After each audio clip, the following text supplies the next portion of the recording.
দশম শ্রেণীর প্রিয় শিক্ষার্থী বন্ধুরা, আজকে আমি তোমাদের কাছে অধ্যায় 4 চ্যাপ্টার 4-এর তাপের ঘটনাসমূহ এই অধ্যায়ের তাপের পরিবহন নিয়ে আলোচনা করব। তোমরা শুনতে থাকো। প্রথমেই হচ্ছে তাপ সঞ্চালন, ট্রান্সমিশন অফ হিট। ব্যাপারটা কি?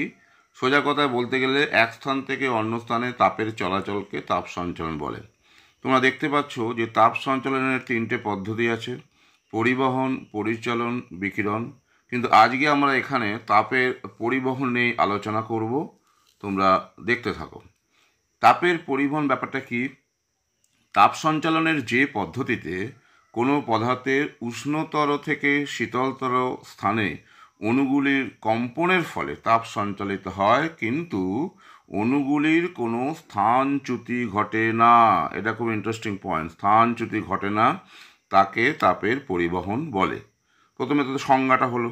তাহলে এই প্রক্রিয়ার, এই যে পরিবহন পদ্ধতির বৈশিষ্ট্য কী? এই পদ্ধতিতে তাপ সঞ্চালনের জন্য জড় মাধ্যমের প্রয়োজন। পদার্থের অণুগুলির কোনো স্থানচ্যুতি ঘটে না। কঠিন, তরল, গ্যাসীয় যে কোনো পদার্থের মধ্য দিয়ে তাপের পরিবহন হয়। আর 4 নম্বর পয়েন্ট হিসেবে বলা যেতে পারে, এই পদ্ধতিতে সঞ্চালিত তাপ মাধ্যমকে উত্তপ্ত করে। বিভিন্ন পদ্ধতিতে তাপ পরিবহন ক্ষমতা, বিভিন্ন পদার্থের তাপ পরিবহন ক্ষমতা বিভিন্ন, তা ইঞ্জেন হজ এক্সপেরিমেন্ট থেকে জানা যায়। এই পরীক্ষার সিদ্ধান্ত কি না, এই পরীক্ষাতে কি জানা যায়, কি প্রমাণিত হয় না, বিভিন্ন পদার্থের তাপ পরিবাহিতা বিভিন্ন, আর রূপোর তাপ পরিবাহিতা সব থেকে বেশি। তারপর যথাক্রমে তামা, অ্যালুমিনিয়াম, লোহা ও কাঁচ। অর্থাৎ এই যে পদার্থগুলো নিয়ে ইঞ্জেন হজের পরীক্ষাটা হয়েছিল, সেখান থেকে দেখা গেছে যে রূপোর তাপ পরিবাহিতা সবচেয়ে বেশি। যে পদার্থগুলো ছিল তার মধ্যে রূপোর তাপ পরিবাহিতা সবচেয়ে বেশি। তারপর যথাক্রমে তামা, অ্যালুমিনিয়াম, লোহা ও কাঁচ। এবার কঠিনের মধ্য দিয়ে যে তাপের পরিবহন হয়, সেগুলো কোন কোন বিষয়ের উপর নির্ভর করে।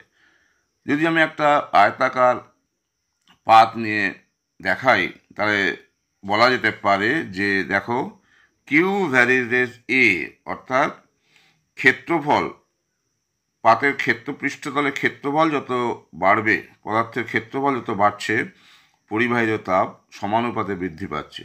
দুই পৃষ্ঠের উষ্ণতার পার্থক্য যত বাড়বে, পরিবাহিত তাপ তত বাড়বে।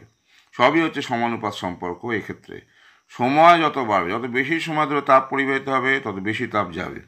আর এইটা হচ্ছে ব্যস্তানুপাত সম্পর্ক, অর্থাৎ বেদ, পাতের যে বেদ, থিকনেস যত বাড়বে, পরিবাহিত তাপ কমবে। অর্থাৎ পাতটা যত পুরু হবে, মোটা হবে, তত কম তাপ পরিবাহিত হবে।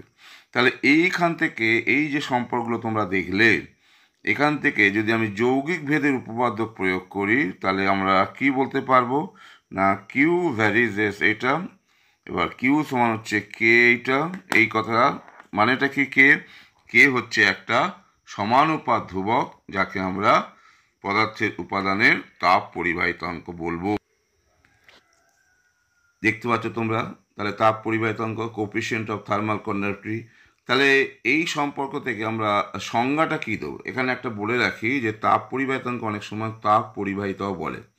তাহলে এই যে আদর্শ সম্পর্ক, এখান থেকে আমরা বলতে পারি এইটা। এবার সংজ্ঞা তৈরি করতে গেলে হরগুলোকে সব এক ধরতে হয়। দেখো, টি যদি 1, θ1 - θ2 সমান 1, এ 1, এক্স যদি 1 হয়, তাহলে কে হচ্ছে কিউ। অর্থাৎ এই শর্তে যে তাপ পরিবাহিত হয়, শর্তগুলো তাহলে কি, একে যদি ভাষায় বলি তাহলে কি বলবো দেখে নাও। একক বেদ, একক ক্ষেত্রফল বিশিষ্ট একটি পাতের দুই বিপরীত পৃষ্ঠের উষ্ণতা পার্থক্য একক হলে, দেখতে পাচ্ছ, স্থির অবস্থায় উষ্ণপৃষ্ঠ, স্টেডি স্টেট আর কি, স্থির অবস্থায় উষ্ণপৃষ্ঠ থেকে শীতল পৃষ্ঠে লম্বভাবে একক সময়ে, টি সমান 1, একক সময়ে যে পরিমাণ তাপ পরিবাহিত হয়, এই যেখানে কিউ দেওয়া আছে, যে পরিমাণ তাপ পরিবাহিত হয়, তাকে পদার্থের উপাদানের তাপ পরিবাহিতাঙ্ক বলে। তাহলে এর একক কি? এখানে একটা জিনিস বলে, দুটো স্টেটে তাপটা পরিবাহিত হয়, একটা হচ্ছে স্থির পূর্ব অবস্থা আর একটা হচ্ছে স্থির অবস্থা। একক কি, দেখো এককটা আমি কীভাবে তৈরি করব। এই যে সম্পর্ক, এখান থেকে কিউয়ের একক, সিজিএস এর ক্যালোরি, এসব এককগুলো বসালাম, বসিয়ে আমি দেখলাম যে সিজিএস পদ্ধতিতে একক হচ্ছে এইটা, calorie per semi degree Celsius second, বা এটাকে এভাবে লেখা যায়।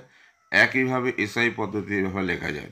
এখানে একটা জিনিস বলি যে এটা একক থেকে আমি এটাও আনতে পারি, যেহেতু জুল পার সেকেন্ড মানে হচ্ছে ওয়াট, সুতরাং এটাও বলতে পারো, এটাও বলতে পারো। তাহলে এই যে দুটো একক দেখলে, তাহলে এদের পারস্পরিক সম্পর্ক কি দেখো, আমি দেখিয়ে দিয়েছি ম্যাথামেটিক্সটা, তোমরা দেখে নাও।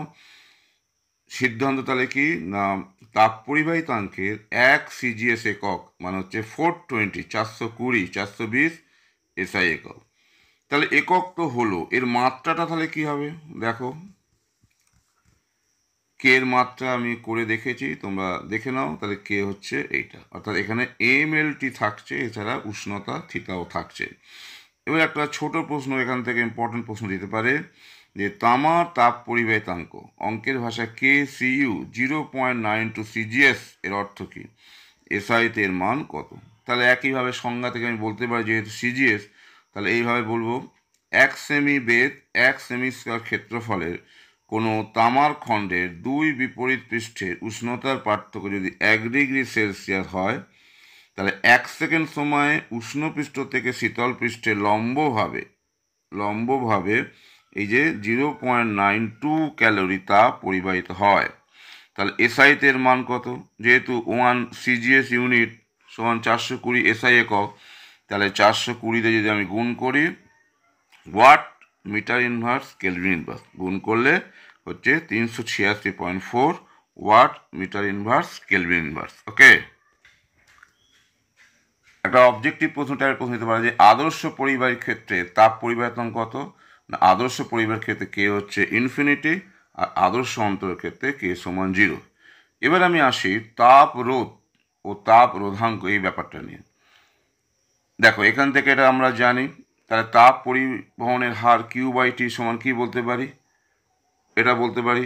এখান থেকে আমরা এটাকে এইভাবে লিখতে পারি। এবার একে আমি তড়িৎ প্রবাহ মাত্রার সমীকরণের সঙ্গে একটা তুলনামূলক আলোচনা যদি করি, তাহলে বলতে পারি তড়িৎ প্রবাহ মাত্রার ক্ষেত্রে আই হচ্ছে কি না V1 - V2/R, এটা তোমরা ওহম সূত্র থেকে পরে জানবে, যেখানে আর হচ্ছে পরিবাহী রোধ, আর V1 ও V2 হচ্ছে এই যে পরিবাহীর দুই প্রান্তের বিভব পার্থক্য, যেটা আমি এখানে রেখে দিয়েছি।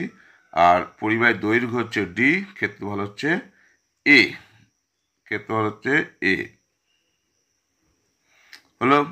তাহলে যদি আমি একটা তুলনামূলক আলোচনা করি, তাপ পরিবহনের হারকে যদি আধান পরিবহনের হারের সঙ্গে তুলনা করি, এখানে আই মানে কি কিউ/টি, কিউ যদি তাপ হয় তাহলে এখানে কিউ হচ্ছে আধান, অর্থাৎ তড়িৎ পরিবহনের হার, এটা হচ্ছে আধান পরিবহনের হার, তড়িৎ প্রবাহ মাত্রা।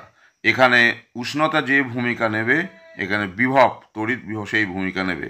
এটা উষ্ণতার পার্থক্য যদি তুলনা করি, তার সাদৃশ্য হিসেবে বলা যেতে পারে বিভব পার্থক্য। তাহলে তুলনা করে আমরা বলতে পারি এই আর মানে হচ্ছে D/A/K, এটা তাহলে তাপরোধটা কি না বৈদ্যুতিক রোধের একটা অনুরূপ রাশি, যেখানে বিভব পার্থক্যের অনুরূপ হলো উষ্ণতার পার্থক্য। তাহলে তাপরোধের রাশিমালা কি হচ্ছে না D/A/K। আবার রো যদি তড়িৎ রোধাঙ্ক হয়, সেখান থেকে আমরা জানি যে R = রো D/A, তড়িৎ রোধাঙ্কের সঙ্গে রোধের সম্পর্ক। তাহলে এই সম্পর্কের সঙ্গে যদি আমি একটা তুলনা করি, তাহলে নিশ্চিতভাবে বলতে পারবো যে রো সমান হচ্ছে 1/K। সুতরাং এটাই হচ্ছে পরিবাহীর তাপ রোধাঙ্ক। তাহলে পরিবাহীর তাপ রোধ দেখলে কি রাশিমালা, আর তাপ রোধাঙ্ক এটাও তোমরা দেখলে এটা কি রাশিমালা হচ্ছে। তাহলে তাপীয় রোধের সংজ্ঞা ও একক আমরা তাহলে কি বলতে পারি, যে ধর্মের জন্য কোনো বস্তু তার মধ্য দিয়ে তাপ পরিবহনে বাধা দেয় তাকেই তাহলে তাপীয় রোধ বলে। সুতরাং এর যদি একক বা মাত্রা আমরা বার করি, তাহলে মুখস্থ ছাড়া নিজেরা কিভাবে তৈরি করবে দেখে নাও।